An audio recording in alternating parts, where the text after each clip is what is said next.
The life of a Templar Knight. Childhood. You are 7 years old and you already know what you are going to be, not because someone told you, because you watched one ride through your village when you were 4 and you never stopped thinking about it.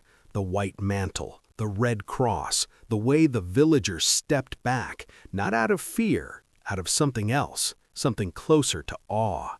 Your father is a minor lord in Burgundy, enough land to matter, not enough to last. You are the second son, which means the land goes to your brother.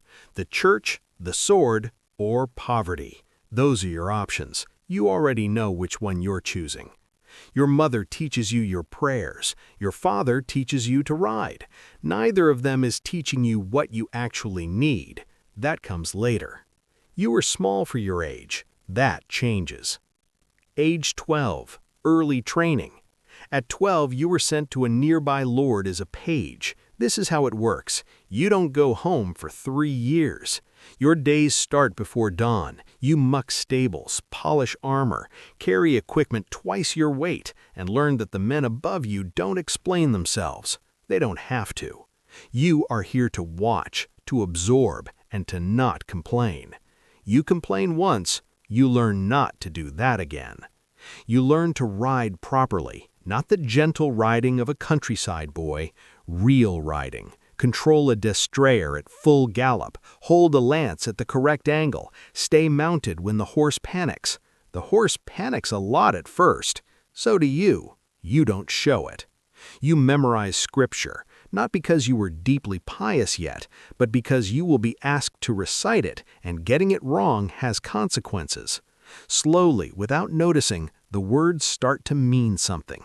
The Psalms especially. The Lord is my shepherd. You are 12 years old sleeping on a straw mat in a cold hall, and those words feel more real than anything your tutors have said. At 14, you become a squire. The work gets harder. The purpose gets clearer. Age 18. The decision. You are 18 when you first seriously consider the Templars. A knight who passed through your lord's estate had the cross on his mantle. He ate quietly, he spoke when spoken to. He was polite and completely unreachable, as if part of him lived somewhere else permanently. You asked him once what it was like. He looked at you for a long moment. "It is the most difficult thing I have ever done," he said, "and I would do nothing else." You think about that for 6 months. The Knights Templar were founded in 1119. Their original purpose was to protect pilgrims on the roads to Jerusalem. 9 knights, a stable under the Temple Mount, almost nothing.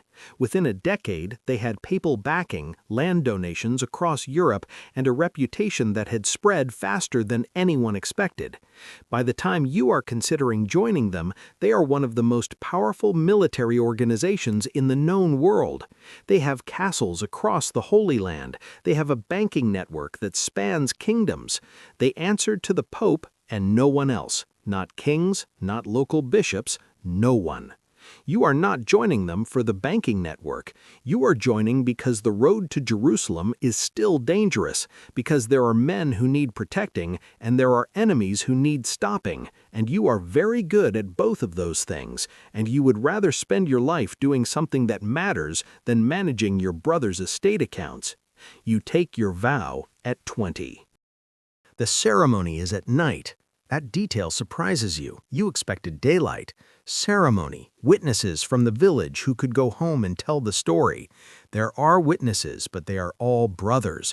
The chapter meets in closed session. What happens inside the chapter meeting stays inside it. That is one of the first things you understand about this life. The outside world will never fully know what you are. You kneel before the master. You vow poverty. Everything you own, everything you will own, belongs to the order. You will never hold personal wealth again. You vow chastity. No wife, no children. The order is your family now. You vow obedience, not to a king, not to your father, to the order, to the rule, to God as interpreted through the chain of command above you. And then the white mantle is placed on your shoulders. You don't cry, but it is close. The rule of the Templars is strict in ways you are still learning. You eat in silence while scripture is read aloud. You sleep in your armor. You do not hunt for sport. You do not speak to women without permission. You do not leave the garrison without a companion. Everything is accounted for. Everything has a reason, even when the reason is not explained to you. You are no longer a person who makes personal decisions. You are a brother of the temple. That is more than you expected. It is also less free than you expected. You make your peace with that quickly, because the alternative is to leave, and leaving is not something you are going to do. First deployment, age 21. The sea voyage to the Holy Land takes 6 weeks. You are sick for the first 4 days. Every night on the ship is sick for the first 4 days. Nobody talks about it. By week 2, the sea has become something you accept rather than something happening to you. You train on deck when the weather allows. You pray at the appointed hours. You watch the horizon. The first sight of Acre from the water hits you somewhere between the chest and the throat. The walls, the noise, the smell of spice and dust and sea and animals and 1,000 things you have no word for yet. You have been in villages your whole life. This city has more people than your entire county. The Templar compound in Acre is a city inside a city. Stables, armories, a hospital, chapels, halls for eating and sleeping and training. Brothers from France, England, Aragon, Germany, languages mixing in the courtyards. Everyone understood through gesture, through the common Latin of prayer, through the universal language of pointing at things. Your commanding officer is a sergeant brother who has been here 11 years. He looks at you the way experienced men always look at new arrivals, not with contempt, with the quiet assessment of someone who has watched 100 men arrive full of certainty and needs to figure out how long yours will hold. "You can ride," he says, after watching you in the yard. "Good. There are men here who can fight. What we need are men who can think while they're fighting. That takes longer to learn." You start learning. First combat, age 22. The patrol leaves before dawn. 8 brothers, a stretch of road between 2 pilgrimage waypoints, 3 days out, 3 days back. You have done this route twice already without incident. Twice is not a pattern. You know that now. The ambush comes from the rocky ground to the east, fast, coordinated. The lead rider goes down in the first exchange. Your training takes over before your mind catches up. You don't remember deciding to do anything. You remember being in the middle of it, and the sounds, and the dust, and the way time seemed to be running at 2 speeds at once, very fast and very slow simultaneously. It's over in under 4 minutes. You are not hurt. 2 brothers are, one seriously. The sergeant makes the calls that need to be made with a calm that you will spend years trying to understand and eventually will just accept as something that either grows in a man or doesn't. That night you pray longer than usual, not from fear, from something harder to name. Gratitude, wait, the specific strangeness of being alive when the arithmetic of the afternoon could easily have gone differently. You sleep eventually. At dawn, you ride again. This is the job. The years stack up the way years do when you are busy, not as a sequence of distinct events, but as a texture, a way the days feel. You learn the land, the roads, the terrain, the seasonal patterns of who moves and when. You learn which villages are safe, which routes are watched, where water is and where it isn't. This knowledge is tactical, but it becomes something else over time. It becomes intimate. The Holy Land stops being a destination. It becomes a place you know. You are promoted, first to a command of a small patrol unit, then to responsibility for a section of road. The Templars are not loose with promotion. You earn it slowly and specifically. You are not promoted for bravery, though bravery is assumed. You are promoted for judgment, for the decisions you make when the situation is unclear and there is no time to ask for guidance. The fortress you were stationed at by your late 20s is called Chateau Pèlerin, Pilgrim's Castle. built on a promontory above the sea, constructed by the Templars themselves, starting in 1218. The walls are thick enough that siege engines have tested them and found them sufficient. Inside the walls there is a functioning world, a hospital, workshops, gardens, a scriptorium. The brothers who cannot fight due to injury often end up in the scriptorium, copying manuscripts, maintaining the library. You spend 2 evenings a week there yourself, not because you have to, but because the silence is different from the silence of the patrol, cleaner somehow. You think about home less than you expected. Burgundy has become something like a story someone told you. Your brother writes occasionally. The estate is fine. His sons are growing. You write back with appropriate warmth. You mean it, but it belongs to a life that no longer has your weight in it. Your friends are here, your brothers, the men you ride with and eat with and pray beside.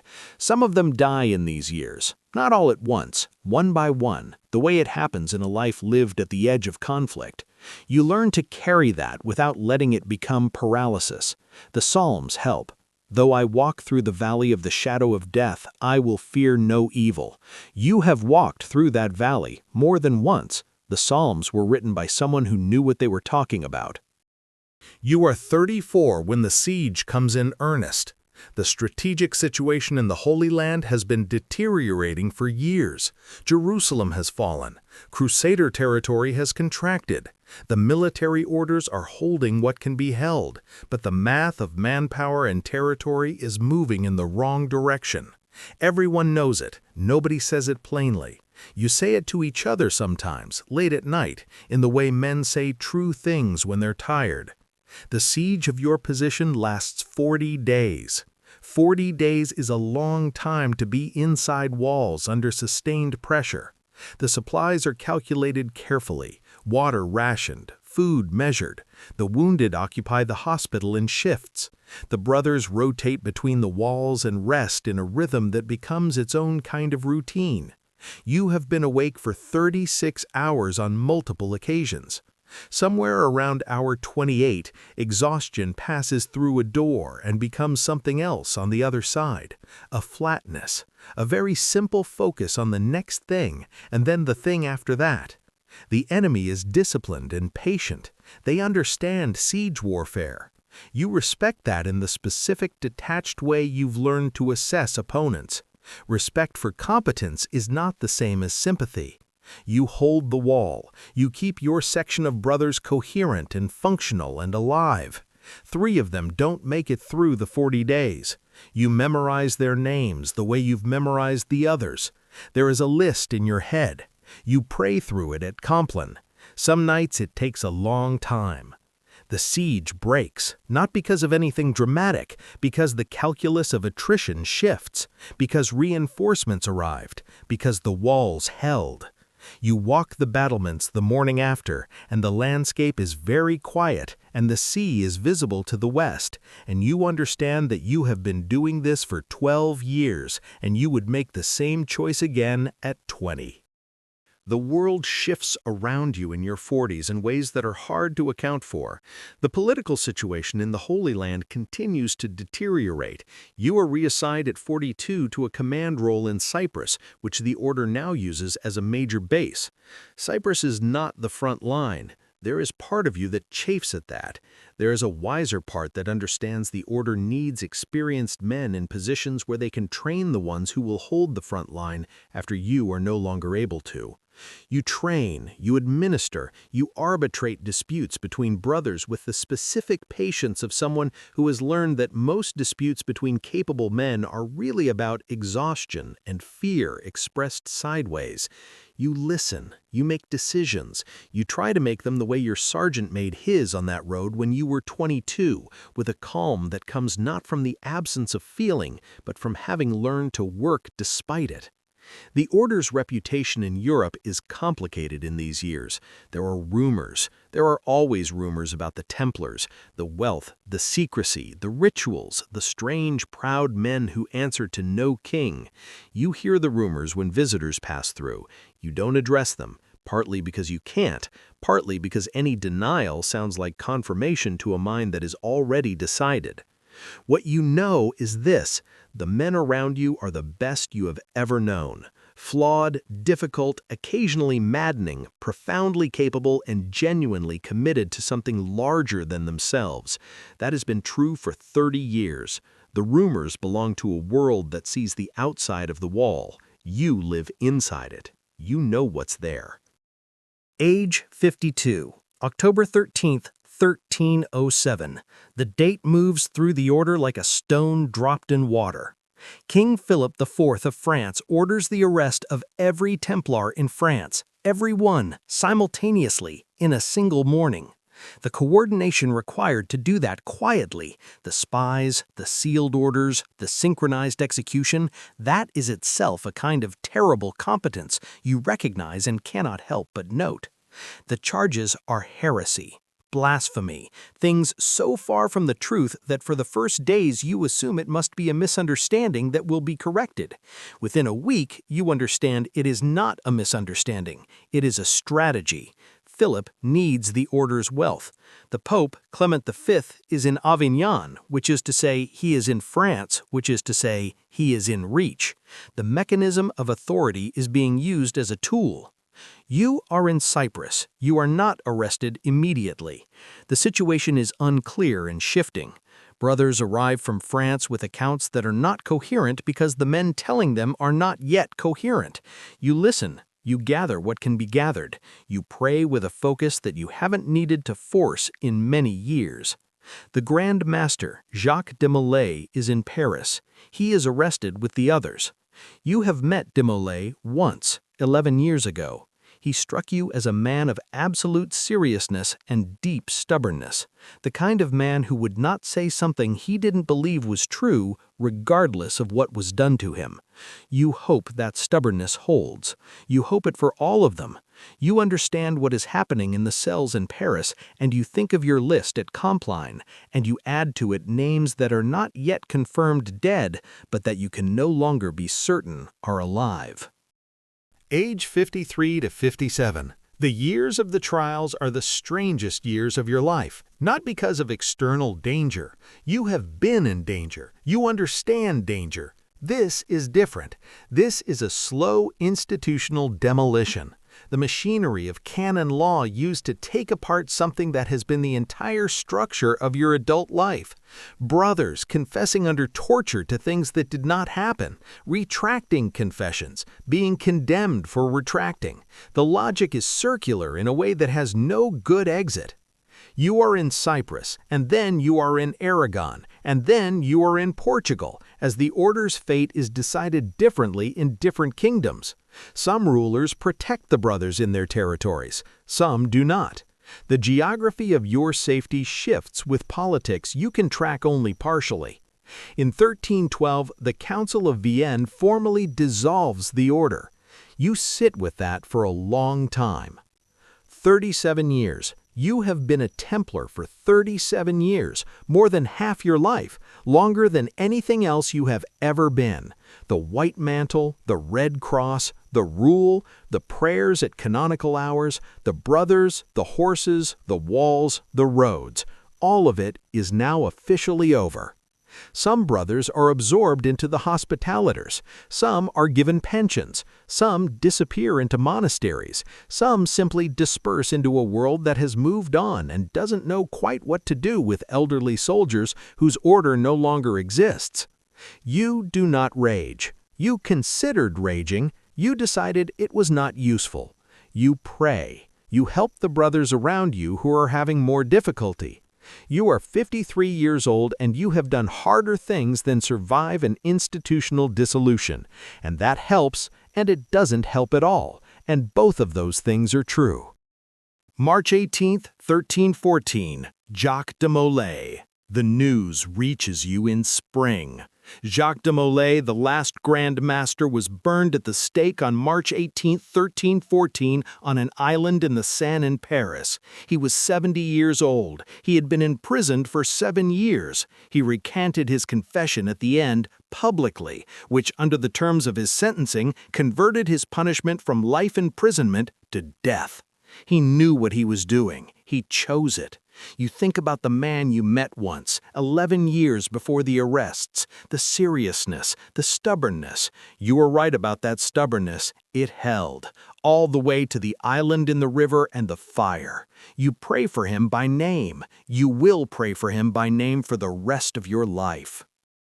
Final years, age 60 to 67. You are old by the standards of your time. The life has been hard, and you have not been gentle with your body, but neither has the body betrayed you in any serious way. You walk with the slight gait of someone whose knees have made their feelings known about 30 years of war horses. You hear perfectly well. Your eyes are still good in daylight. At night, less so. You live in a small house in a town in Portugal, not far from a monastery where 3 former brothers also live. You are not monks. You are not knights in any formal sense anymore. You are old soldiers in civilian clothes, which is a category that no one has quite a name for. You are asked sometimes by younger men what it was like. You tell them honestly, the training, the brotherhood, the patrols, the siege, the years on the road. You don't tell them about the arrests, not because it's too painful, because explaining it requires explaining things about power and politics and the uses of fear that young men believe they understand and don't, and you are too old now to bridge that gap. They'll understand it when they're old, if they're lucky enough to get old. What you tell them, the part you actually mean as instruction, is this: find something worth doing. Not worth doing because it is comfortable, or because it will make you rich, or because people will know your name. Worth doing because it is genuinely, actually important. And then, do it, for as long as you are able. Don't count the cost too carefully. The cost is always higher than you expect, and it is always worth it. You are not sure if they believe you. It doesn't much matter. The last morning is ordinary. That surprises you, though by now it shouldn't. The light through the window, the canonical hours in your head at the right times, automatic after 60 years, lauds, prime, terse. You don't need a bell anymore. Your body kept the rule long after the rule kept you. You think about the white mantle, the weight of it on your shoulders at 20, the Red Cross, the first patrol, the siege, the brothers whose names you have carried for decades, worn smooth by so much handling. You say the names. You have time. You think about that knight who rode through your village when you were 4. He was right. You would do nothing else. Laus Deo.